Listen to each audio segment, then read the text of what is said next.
Welcome, everyone, to the Inside the Birds Fantasy Football Show with Andrew DiCecco. I am Jeff Mosher, and joining me, as always, is our fantasy football expert, Andrew DiCecco from InsideTheBirds.com. Andrew, a lot of teams a lot of fantasy owners are gearing up for their playoff push. It might be right around the corner. And I want to start off asking you about the Seattle Seahawks. I'm sure plenty of owners out there put some pretty high investment into Russell Wilson and DK Metcalf. And obviously, since Russell Wilson has come back, he has not looked like the Russell Wilson, and that's impacting DK Metcalf's stats. So I ask you this, because owners tend to push the panic button, and in this case, it might be legitimate. That offense does not look functional right now. Do you go with Russ and DK and hope that they pull it out? Or if you've got an adequate backup quarterback like a Joe Burrow, I don't know, maybe a Ben Roethlisberger, do you think it's time to go to the backup? And same thing at wide receiver.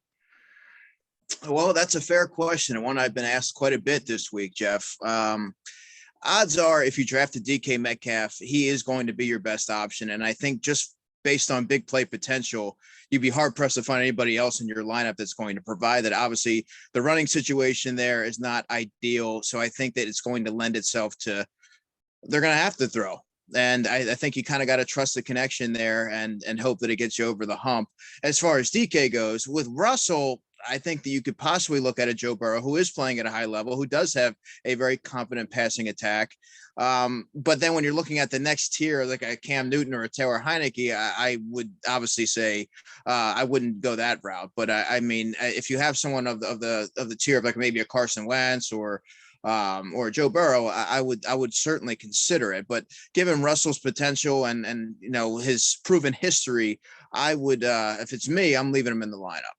All right, fair enough. So we will see what happens with the Seahawks offense going forward here. They've got some tough division games coming up. Let us discuss the waiver wire.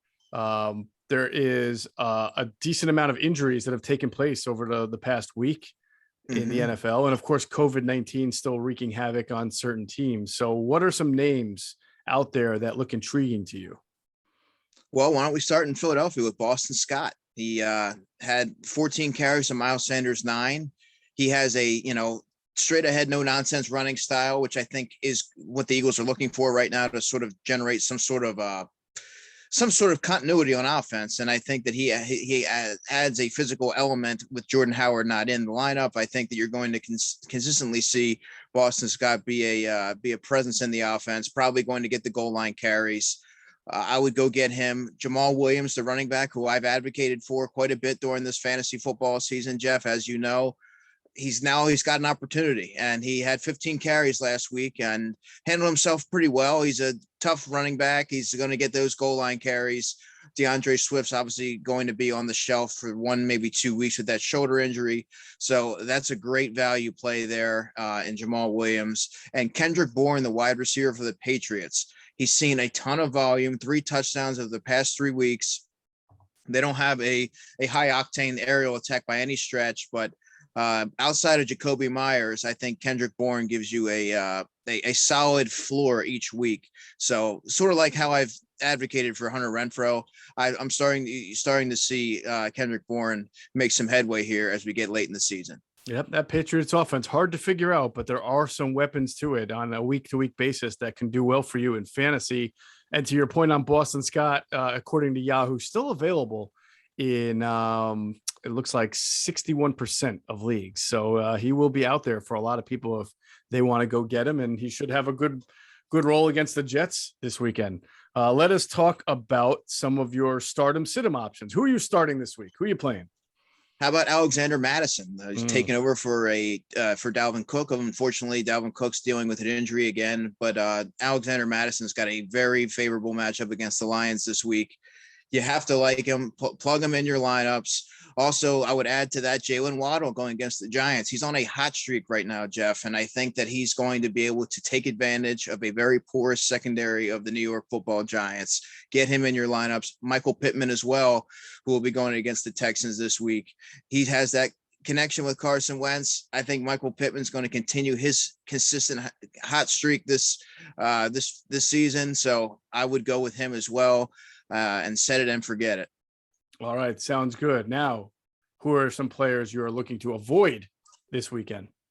Elijah Moore, you wouldn't think so, but he's had 33 targets for the past 4 weeks. But I don't particularly like the way that this game could unfold. I think that Zach Wilson will be under siege for much of the game. I think it's going to be a very sloppy passing attack for the Jets this week.